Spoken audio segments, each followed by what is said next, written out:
Bienvenue à la première édition de Questions d'actualité. Merci à Yvette, Germaine, Huguette, René, Yves et Marc d'avoir posé cette première question sur la stratégie de vaccination.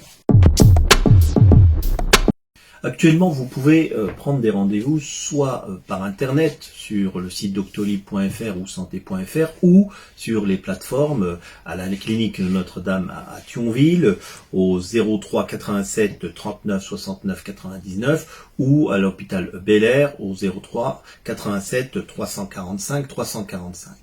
Mais vous êtes nombreux et nombreux à me faire remonter les difficultés d'accès à un rendez-vous sur ces plateformes. J'ai personnellement également testé le dispositif et effectivement on rencontre un délai d'attente à l'heure où on se parle de 4 semaines.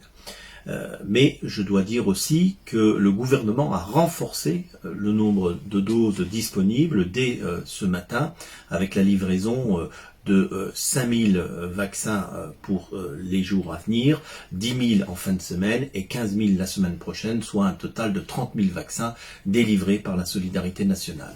Je ne peux que m'en féliciter, d'autant que cette augmentation de doses ne pourra qu'accélérer la vaccination et les plages horaires de rendez-vous pour cette vaccination. Je vous invite donc, dès les débuts de semaine, à téléphoner et à renouveler vos appels afin de décrocher un rendez-vous.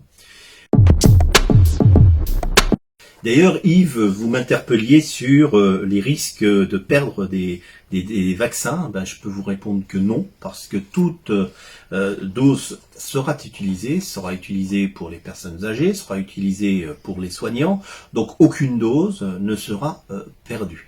Dès à présent, 80% des personnes âgées vivant en EHPAD et en unité de soins longue durée ont déjà reçu une première dose et près d'une personne âgée sur 5 a déjà reçu leur deuxième dose. En ce qui concerne nos écoles et nos enfants, vous savez que dès vendredi, j'ai appelé à ce qu'on ait une fermeture préventive des classes et des écoles avec un départ anticipé en congé de nos élèves. Cette option n'a pas été retenue, mais je crois qu'il est aussi nécessaire de rester vigilant, et notamment vis-à-vis des enfants dits cas contact qui entraînent par effet mécanique une exclusion et des fermetures de classes et d'écoles.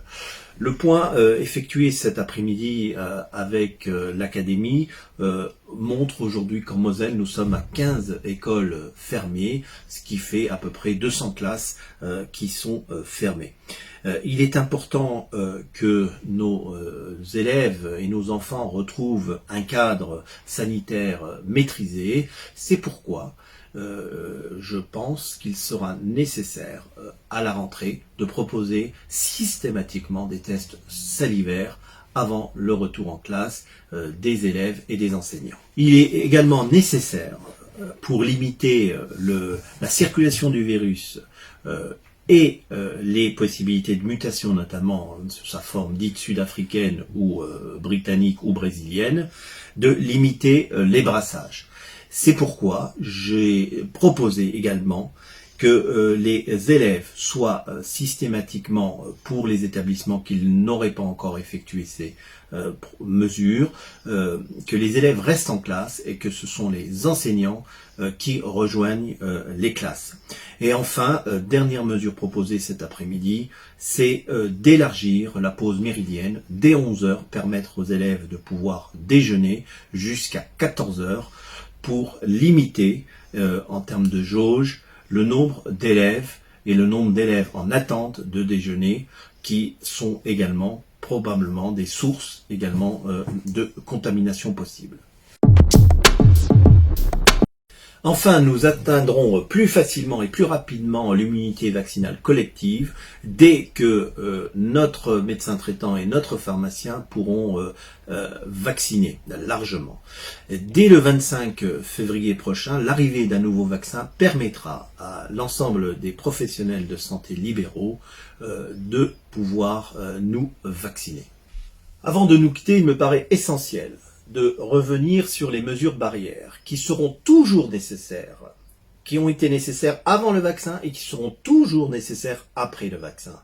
Après le vaccin, il faudra toujours se laver les mains ou avoir un gel hydroalcoolique pour éliminer le virus. Toujours porter un masque pour se protéger, pour vous protéger, pour nous protéger. Et garder une distanciation d'au minimum 1 mètre dans nos relations ou nos interactions. Et enfin, éviter le brassage et le passage en limitant le nombre de personnes, notamment lors des courses. Continuez à poser vos questions à questions au pluriel @amouche.fr.